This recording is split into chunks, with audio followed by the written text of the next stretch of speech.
El verdadero amor de Dios.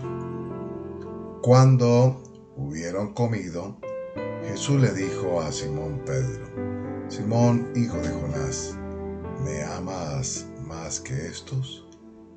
Le respondió: Sí, Señor, tú sabes que te amo. Él le dijo: apacienta mis corderos. Juan 21:15.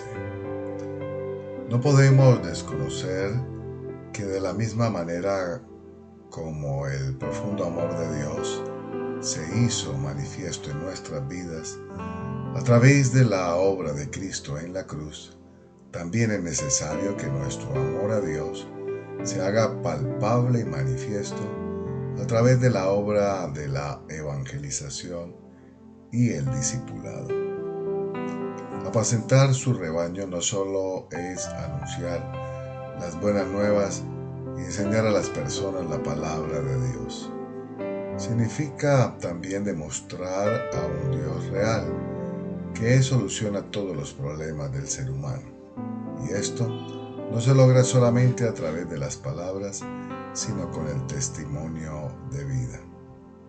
Debemos prepararnos para servir a Dios y demostrarle con hechos nuestro amor y gratitud. Primero que todo, dejando que Él trate las áreas de nuestra vida y nos proporcione el equilibrio, la armonía y el bienestar que Él solo puede proveernos. Piense por un momento en todas aquellas personas y familiares que aún no conocen a Cristo como usted. Pídele a Dios por esas personas y compártales del amor de Dios. ¿Cuál es la medida de su amor a Dios? Oremos juntos. Señor, te pido que me enseñes a ser como tú, para sentir compasión por otros y asumir un compromiso total con sus vidas, ayudándoles a crecer espiritualmente, enseñándoles a conocerte y a vivir el plan que tú tienes para cada uno de ellos. Anhelo aprender a amarte cada día más. Aquí estoy, Señor. En muchas ocasiones siento que me falta amarte con más fuerzas, con más entrega. Por eso te pido, Señor, que me ayudes por encima de mis sentimientos, de mis emociones, tomar la decisión de amarte, de vivir para ti y de seguir adelante a pesar de lo que venga, poder siempre reconocer tu amor hacia mí y expresarte el amor que tengo hacia ti, Señor, y especialmente amando a aquellos que necesitan de tu palabra y necesitan crecer en la fe. Te pido que me ayudes a vivir para ti, en el nombre que es sobre todo nombre, en el nombre de nuestro Señor Jesucristo. Amén. Continuamos con el plan de lectura de la Biblia en un año y leeremos Hechos de los Apóstoles capítulo 16, versículo 1 en adelante, y nos dice así la palabra de Dios en NTV. Pablo fue primero a Derbe y luego a Listra, donde había un discípulo joven llamado Timoteo. Su madre era una creyente judía, pero su padre era griego. Los creyentes de Listra e Iconio tenían un buen concepto de Timoteo, de modo que Pablo quiso que él los acompañara en el viaje. Por respeto a los judíos de la región, dispuso que Timoteo se circuncidara antes de salir, ya que todos sabían que su padre era griego. Luego fueron de ciudad en ciudad enseñando a los creyentes a que siguieran las decisiones tomadas por los apóstoles y los ancianos de Jerusalén. Así que las iglesias se fortalecían en su fe y el número de creyentes crecía cada día. Luego Pablo y Silas viajaron por la región de Frigia y Galacia porque el Espíritu Santo les había impedido que predicaran la palabra en la provincia de Asia en ese tiempo. Luego, al llegar a los límites con Misia, se dirigieron al norte hacia la provincia de Bitinia. Pero de nuevo el Espíritu de Jesús no les permitió ir allí. Así que siguieron su viaje por Misia hasta el puerto de Troas. Esa noche Pablo tuvo una visión puesto de pie. Un hombre de Macedonia, al norte de Grecia, le rogaba: ven aquí a Macedonia y ayúdanos. Entonces decidimos salir de inmediato hacia Macedonia, después de haber llegado a la conclusión de que Dios nos llamaba a predicar la buena noticia allí. Subimos a bordo de un barco en Troas, navegamos directo a la isla de Samotracia y al día siguiente desembarcamos en Neápolis.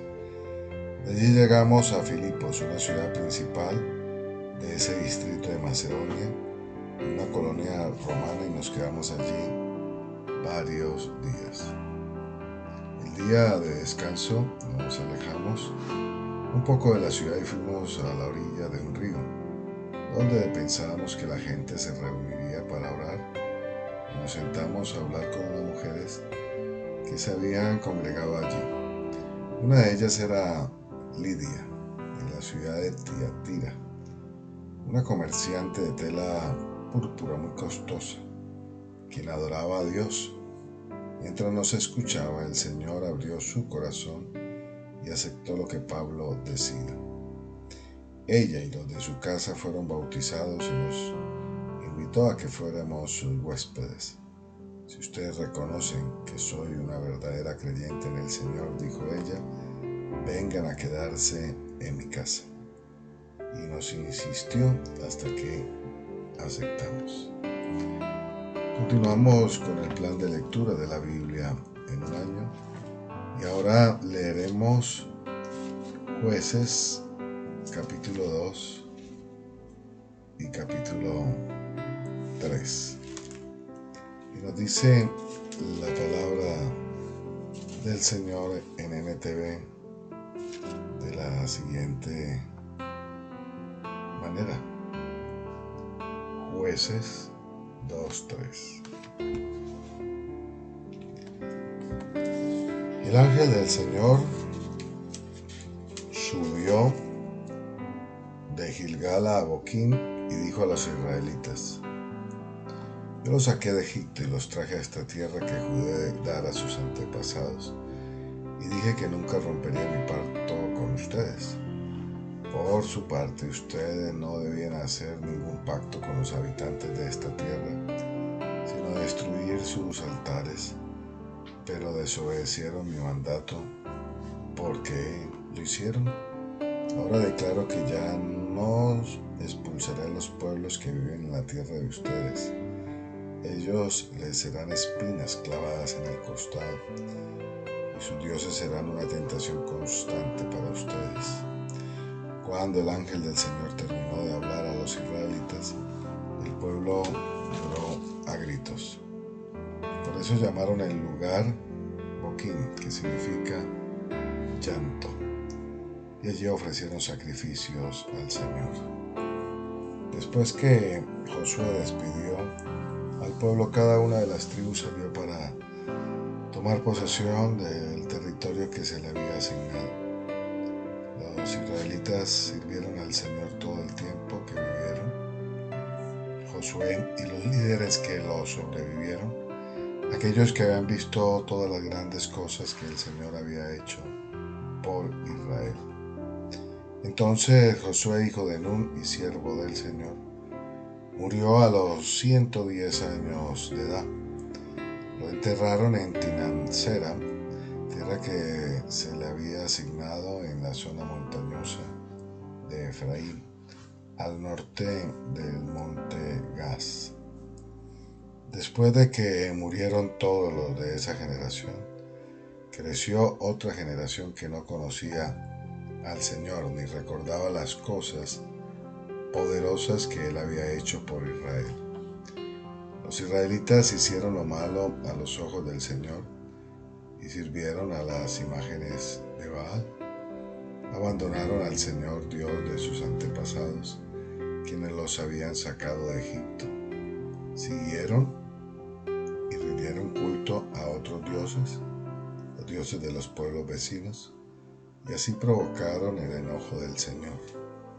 Abandonaron al Señor para servir a Baal y a las imágenes de Astoret, lo cual hizo que el Señor ardiera de enojo contra Israel y que los entregara en manos de saqueadores, quienes le robaron sus posesiones. Los vendió a los enemigos que tenían a su alrededor y ya no podían vencerlos. Cada vez que los israelitas salían a la batalla, el Señor peleaba en contra de ellos e hizo que sus enemigos los derrotaran, tal como Él les había advertido, y el pueblo estaba muy angustiado. Entonces el Señor levantó jueces para rescatar a los israelitas de las manos de sus agresores. Sin embargo, Israel no hizo caso a los jueces, sino que se prostituyó rindiendo culto a otros dioses, que pronto se apartaron del camino de sus antepasados, los cuales habían obedecido los mandatos del Señor. Cada vez que el Señor levantaba un juez sobre Israel, Él estaba con ese juez y rescataba al pueblo de sus antepasados, de sus enemigos durante toda la vida del juez. Pues el Señor tenía compasión de su pueblo que estaba sobrecargado de opresión y sufrimiento. Pero al morir el juez, la gente no solo volvía a sus prácticas corruptas, sino que se comportaba peor que sus antepasados. Seguía a otros dioses, los servía y le rendía culto. Además, se negaba a abandonar sus prácticas malvadas y sus tercos caminos.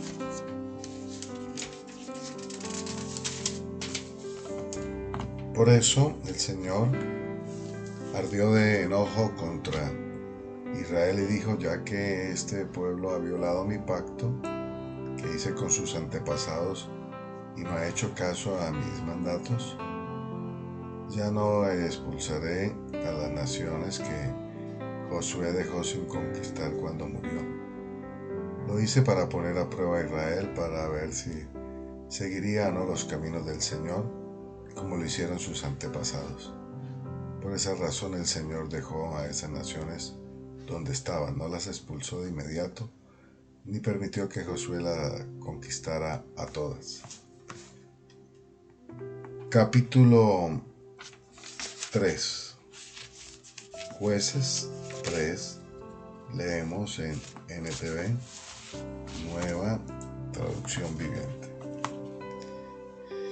El Señor dejó a ciertas naciones en la tierra para poner a prueba a los israelitas, que no habían conocido la guerra de Canaán. Lo hizo para enseñar a pelear en la guerra a las generaciones de israelitas que no tenían experiencia en el campo de batalla. Estas son las naciones: los filisteos, que vivían bajo el dominio de los 5 gobernantes filisteos, todos los cananeos, los sidonios y los heveos, que vivían en las montañas del Líbano, desde el monte Baal Hermón hasta Lebo Amad.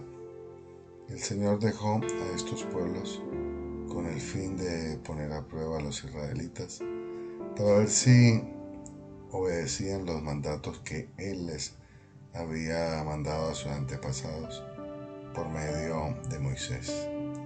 Así que los israelitas vivieron entre los cananeos, los hititas, los amorreos, los fereceos, los jebeos y los jebuseos, y se unieron en matrimonio con ellos. Los hijos de los israelitas se casaron con las hijas de esos pueblos, y las hijas de los israelitas fueron dadas en matrimonio a sus hijos, y los israelitas sirvieron a los dioses de esas naciones. Los israelitas hicieron lo malo a los ojos del Señor, se olvidaron del Señor su Dios y sirvieron a las imágenes de Baal y a los postes dedicados a la diosa Acera.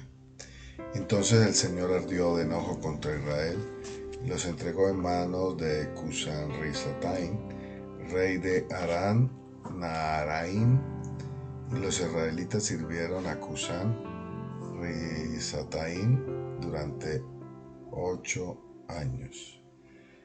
Pero cuando el pueblo de Israel clamó al Señor por ayuda, el Señor levantó a un libertador para salvarlos. Se llamaba Otoniel, hijo de Cenaz, un hermano menor de Caleb. El Espíritu del Señor vino sobre él y comenzó a ser juez de Israel. Entró en guerra contra Cushan-Risataim, rey de Aram, y el Señor le dio la victoria sobre él. Y hubo paz en la tierra durante 40 años. Luego murió Otoniel, hijo de Cenaz. De nuevo los israelitas hicieron lo malo a los ojos del Señor, y por la maldad de ellos el Señor le dio dominio sobre Israel al rey Eglón de Moab. Eglón se alió con los amonitas y las amalecitas y salió a pelear y derrotó a Israel y tomó posesión de Jericó, la ciudad de las palmeras. Entonces los israelitas sirvieron a Eglón, rey de Moab, durante 18 años. Sin embargo, cuando el pueblo de Israel clamó al Señor por ayuda, el Señor nuevamente levantó un libertador para salvarlos. Se llamaba Ahod, hijo de Gera, quien era un hombre zurdo de la tribu de Benjamín. Los israelitas enviaron a Ahod a entregar el dinero del tributo al rey Eglón de Moab. Así que Ahod hizo una daga de 2 filos, de unos 30 centímetros de largo, lo ató a su muslo derecho y la escondió debajo de la ropa. Luego llevó el dinero del tributo a Eglón, quien era muy gordo. Después de entregar el pago, Ahod emprendió el regreso junto con los que le habían ayudado a llevar el tributo. Pero cuando Ahod llegó a donde estaban los ídolos de piedra, cerca de Gilgal, se regresó, se presentó ante Eglón y le dijo: «Tengo un mensaje secreto para usted».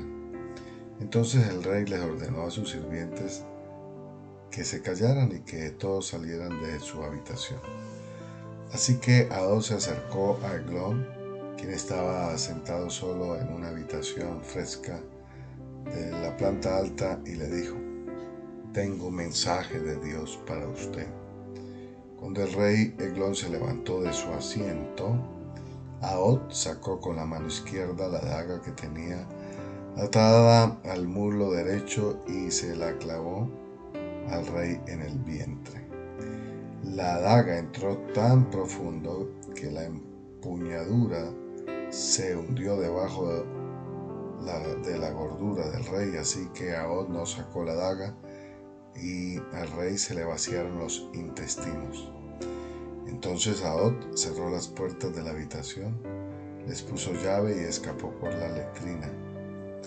Ahod ya se había ido cuando los sirvientes del rey regresaron y encontraron cerradas las puertas de la habitación de la planta alta.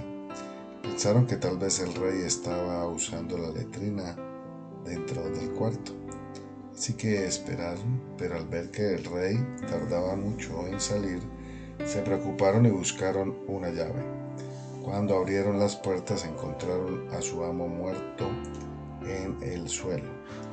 Mientras los servidores esperaban, Ahod escapó y pasó por los ídolos de piedra rumbo a Zair. Cuando llegó a la zona montañosa de Efraín, llamó a tomar las armas. Después encabezó un grupo de israelitas colina abajo. Síganme, les dijo, porque el Señor les ha dado la victoria sobre Moab, su enemigo. Así que los israelitas lo siguieron y tomaron control de los vados del río Jordán que cruzan hacia Moab y no dejaron que nadie pasara. Atacaron a los moabitas y mataron a unos 10,000 de sus guerreros más fuertes y robustos. No escapó ni uno de ellos. Así que Israel conquistó a Moab en aquel día y hubo paz en la tierra durante 80 años. Después de Adod fue Sanjar, hijo de Anat, quien rescató a Israel. En una ocasión mató a 600 filisteos con una aguijada para bueyes. Continuamos con el plan de lectura de la Biblia en un año y ahora leeremos Job, el capítulo 34. Entonces Eliú dijo: escúchenme ustedes, hombres sabios, presten atención ustedes que tienen conocimiento.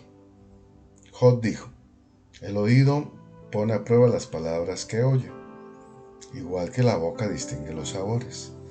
Así que juzguemos por nosotros mismos lo que es correcto. Aprendamos juntos lo que es bueno. Pues Job también dijo: yo soy inocente, pero Dios ha quitado mis derechos. Soy inocente, pero me llama mentiroso. Mi sufrimiento es incurable, aunque yo no haya pecado. Dígame, ¿hubo una vez un hombre como Job con sed de conversaciones irreverentes? Él escoge como compañeros a hombres malvados, pasa su tiempo con hombres perversos. Ha llegado a decir: ¿por qué malgastar el tiempo intentando agradar a Dios? Escúchenme ustedes que tienen entendimiento. Todo el mundo sabe que Dios no peca. El Todopoderoso no puede hacer nada malo. Él paga a las personas según lo que hayan hecho y las trata como se merecen. En verdad, Dios no hará el mal. El Todopoderoso no retorcerá la justicia. ¿Algún otro puso la tierra al cuidado de Dios? ¿Quién colocó al mundo en su sitio? Si Dios retirara su espíritu y quitara su aliento, todos los seres vivientes dejarían de existir y la humanidad volvería al polvo. Ahora escúcheme, si eres sabio, presta atención a lo que digo. ¿Podría Dios gobernar si odiara la justicia? ¿Condenarás al juez todopoderoso? Pues Él dice a los reyes: ustedes son malvados, y a los hombres: ustedes son injustos. A Él no le importa la grandeza que pueda tener una persona, y no presta más atención al rico que al pobre. Él creó a todos. En un instante mueren, fallecen en la vida y la mitad de la noche.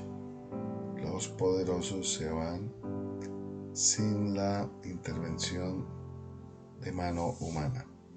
Pues Dios observa cómo vive la gente, ve todo lo que ellos hacen.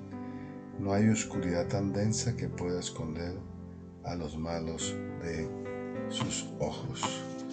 ¿No decimos nosotros el momento de presentarnos ante Dios para ser juzgados? Él lleva a los poderosos a la ruina sin consultar a nadie y pone a otros en su lugar. Él sabe lo que hacen y por la noche los vence y los destruye. Los derriba porque son malvados y los hace abiertamente para que todos lo vean. Pues se apartaron y dejaron de seguirlo. No respeta ninguno de sus caminos. Hace que los pobres clamen y esto atrae la atención de Dios. Él oye los clamores de los necesitados.